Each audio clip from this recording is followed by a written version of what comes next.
بسم اللہ الرحمن الرحیم۔ السلام علیکم پیارے دوستو، اسلام کی دنیا میں خوش آمدید۔ جہنم میں اللہ کو پکارنے والے کا واقعہ صحابی رسول حضرت عبداللہ بن مسعود رضی اللہ تعالیٰ عنہ سے روایت ہے۔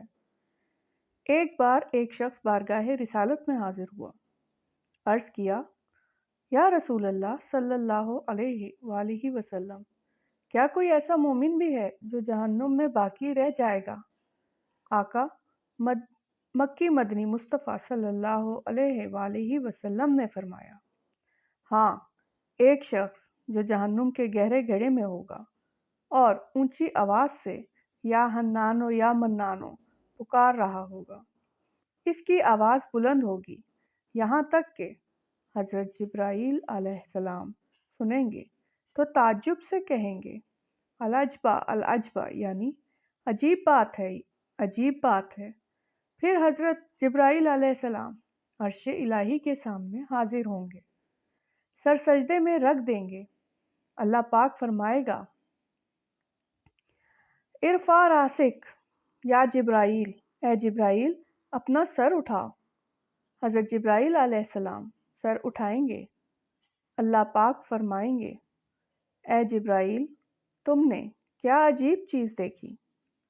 جبرائیل علیہ السلام عرض کریں گے، یا اللہ پاک، میں نے ایک آواز سنی، کوئی شخص جہنم کے گہرے گڑھے میں ہے اور یا حنانو یا منانو کہہ کر پکار رہا ہے۔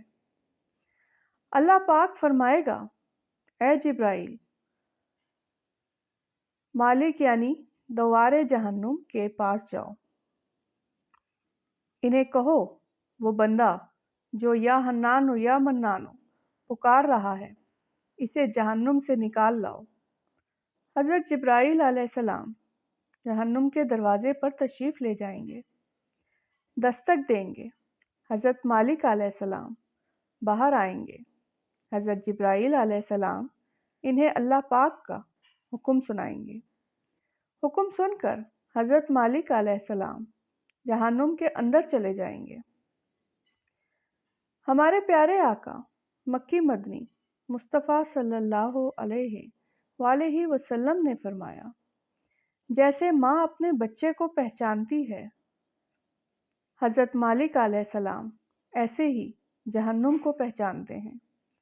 اس کے باوجود آپ اس یا حنانو یا منانو پکارنے والے شخص کو تلاش نہیں کر پائیں گے۔ باہر تشریف لائیں گے، حضرت جبرائیل علیہ السلام سے عرض کریں گے، اے جبرائیل، جہنم نے گہرا سانس لیا ہے، اس لیے کون سی چیز پتھر ہے، کون سی چیز لوہا ہے اور کون انسان ہے، اس کی پہچان نہیں ہو رہی۔ حضرت جبرائیل علیہ السلام دوبارہ عرش الہی کے سامنے حاضر ہوں گے، سر سجدے میں رکھ دیں گے۔ اللہ پاک ارشاد فرمائے گا، اے جبرائیل سر اٹھاؤ، تم یا حنان یا منانو پکارنے والے کو کیوں نہیں لائے؟ حضرت جبرائیل علیہ السلام عرض کریں گے، مولا، داروغہ جہنم حضرت مالک علیہ السلام نے معذرت کر لی ہے۔ وہ کہتے ہیں جہنم نے سانس لیا ہے، اس کی وجہ سے پتھر، لوہے اور انسانوں کے درمیان کوئی فرق نہیں بچا ہے، کسی چیز کی پہچان نہیں ہو پا رہی۔ اللہ پاک فرمائے گا، اے جبرائیل، مالک سے کہو میرا بندہ جہنم کے فلاں گڑھے میں ہے، فلاں کونے میں، اس طرح پڑا ہے۔ حضرت جبرائیل علیہ السلام دوبارہ جہنم کے دروازے پر جائیں گے، حضرت مالک علیہ السلام کو یا حنانو یا منانو پکارنے والے کا پتہ بتائیں گے۔ حضرت مالک علیہ السلام جہنم کے اندر جائیں گے تو دیکھیں گے کہ ایک شخص ہے، اس کے پاؤں اس کی پیشانی کے ساتھ اور ہاتھ گردن کے ساتھ بندھے ہوئے ہیں اور جہنم کے سانپ بچھو اس کے ساتھ لپٹے ہوئے ہیں۔ حضرت مالک علیہ السلام اس کی زنجیریں توڑ دیں گے اور جہنم سے نکال کر حضرت جبرائیل علیہ السلام کے حوالے کر دیں گے۔ حضرت جبرائیل علیہ السلام اسے لے کر عرش الہی کے سامنے حاضر ہوں گے اور سر سجدے میں رکھ دیں گے۔ اللہ پاک فرمائے گا، اے جبرائیل سر اٹھاؤ۔ جبرائیل علیہ السلام سر اٹھائیں گے۔ اب اللہ پاک اس بندے سے فرمائے گا، اے بندے، کیا میں نے تیری بہترین تخلیق نہیں کی تھی؟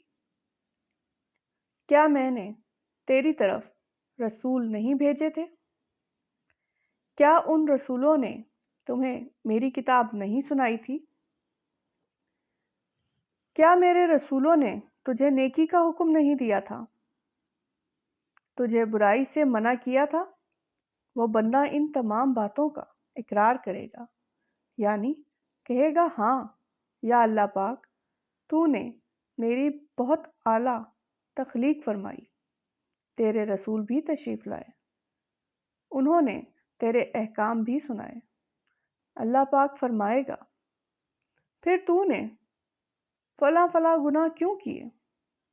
بندہ عرض کرے گا، یا اللہ پاک، میں نے اپنی جان پر ظلم کیا، جس کی سزا میں مجھے جہنم میں ڈال دیا گیا۔ اس کے باوجود میری امید نہ ٹوٹی، مجھے تیری رحمت سے امید تھی، اسی لیے میں یا حنانو یا منانو پکارتا رہا۔ مولا، تو نے اپنے فضل سے مجھے جہنم سے نکالا ہے، یا اللہ پاک اب مجھ پر رحم فرما۔ اللہ پاک فرمائے گا، اے فرشتوں، گواہ ہو جاؤ، میں نے اس بندے پر رحم کیا اور اسے معاف کر دیا۔ اسلامی واقعات اور معلومات کے لیے اسلام کی دنیا کو سبسکرائب کریں، ویڈیو کو لائک اور شیئر کریں، کمنٹ میں اپنی قیمتی رائے سے ضرور آگاہ کریں۔ اللہ پاک ہم سب کو گناہوں سے بچنے کی توفیق عطا فرمائے، آمین۔ جزاک اللہ۔